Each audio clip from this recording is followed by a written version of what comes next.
रायगडच्या सुधागड तालुक्यातील मौजे भिरव येथील शेतकरी चिंतामण पवार यांच्यावर आपल्याच मालकी हक्काच्या जमिनीसाठी तब्बल 5 वेळा आमरण उपोषण करण्याची वेळ आली आहे। शेतकरी पवार यांनी सोमवारपासून पाली सुधागड तहसील कार्यालयाच्या आवारात आमरण उपोषण सुरू केले। जीव गेला तरी मागे हटणार नाही असा इशारा शेतकरी चिंतामण पवार यांनी दिला। शेतकरी चिंतामण पवार यांच्या खासगी मालकीची जागा सर्वे नंबर 104 व 106 सजा आवंडे हद्दीत असून त्यालगत सर्वे नंबर 105 ही मिळकत विकासक पागोर देसाई यांची आहे। कथित विकासक पागोर देसाई यांनी आपली मिळकत डेव्हलप करताना शेतकरी पवार यांच्या सर्वे नंबर 104 व 106 या मिळकतीपैकी 22 गुंठे जागेवर अतिक्रमण करून बांधकामे केली असल्याचा आरोप उपोषणकर्ते शेतकरी चिंतामण पवार व कुटुंबियांनी केले। शेतकरी यांनी वारंवार याचा पाठपुरावा शासन दरबारी केला, मात्र प्रशासनाकडून याची दखल घेतली गेली नाही। पर्यायाने 2018 मध्ये शेतकरी पवार यांनी संविधानिक मार्गाने आमरण उपोषणाचे हत्यार उपसले व पोलीस प्रशासनाकडून त्यांच्यावर अनुसूचित जाती अत्याचार प्रतिबंधक कायद्याअंतर्गत अॅट्रॉसिटी दाखल करण्यात आली। मात्र असे असताना देखील संबंधित व्यावसायिकांनी केलेली बांधकामे व कागदपत्रे नियमाला धरून नसल्याचे उपोषणकर्ते पवार यांचे म्हणणे आहे। याबाबत महसूल विभागाकडून वारंवार तक्रारी करून कोणतीही कारवाई होत नसल्याचा संताप शेतकरी चिंतामण पवार व कुटुंबियांनी व्यक्त केलाय। या आंदोलनाला विविध सामाजिक व राजकीय संघटनांनी पाठिंबा दर्शवलाय। काय सांगाल, आपण पाली सुधागड तहसील कार्यालयाच्या बाहेर आमरण उपोषणाला बसलेला आहात, काय नाव आपलं आणि नेमकी आपली मागणी काय आहे? माझं नाव चिंतामण शंकर पवार, मी भेरवगावचा रहिवासी आहे। माझी औंढे हद्दीमध्ये 3 सर्वे नंबर होते, त्यातला एक सर्वे मी बिल्डर पागोर योग्य देसाई यांना विकला।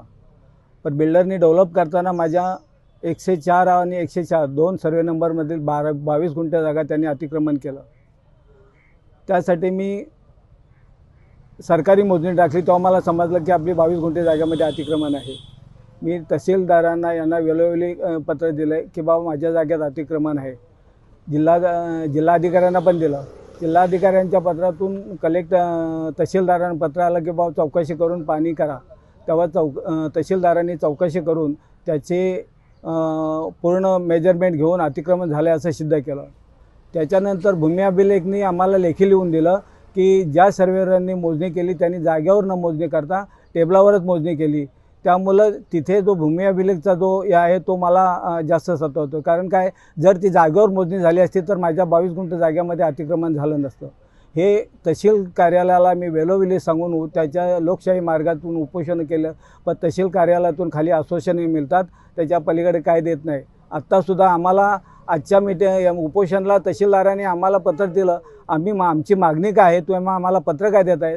तुम्ही सरळ प्रांताला पत्र देत आहे, कलेक्टरला ज्या भूमी अभिलेखनी केलं आहे त्याला पत्र द्या, टाउन प्लॅनिंगला पत्र द्या, तर ते तहसीलदार कलेक्टर आणि प्रांताला पत्र देतात। मग आता तुम्ही सांगा, हे फिरवाचं फक्त काम करतात आणि शेतकरी मी गरीब आहे, मला ते वेठीस धरण्याचं काम करतात। काय सांगाल, या ठिकाणी शेतकरी उपोषणाला बसलेले आहेत, आपण पाठिंबा दिलाय, काय नाव आपलं आणि काय भूमिका आहे? सुधागड तालुक्यातील पीडित शेतकरी चिंतामण शंकर पवार हे कालपासून 9 तारखेपासून उपोषणात बसलेले आहेत।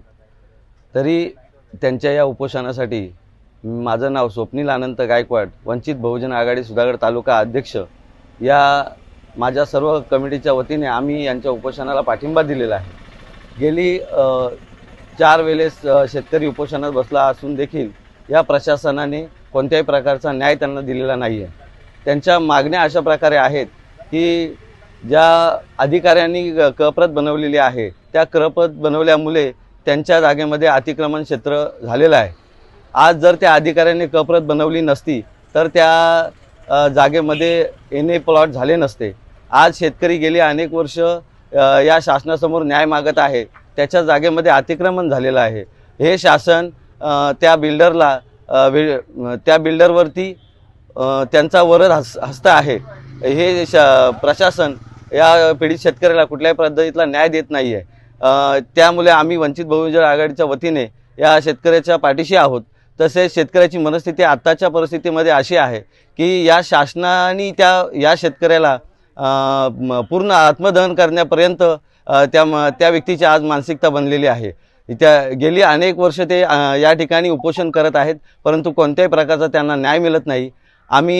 जर या प्रशासनाने त्यांना न्याय दिला नाही तर आम्ही वंचित बहुजन आघाडीच्या वतीने तीव्र आंदोलन छेडू आणि या शेतकऱ्याच्या बरोबर राहू। शिवसत्ता टाइम्ससाठी धम्मशील सावंत, रायगड।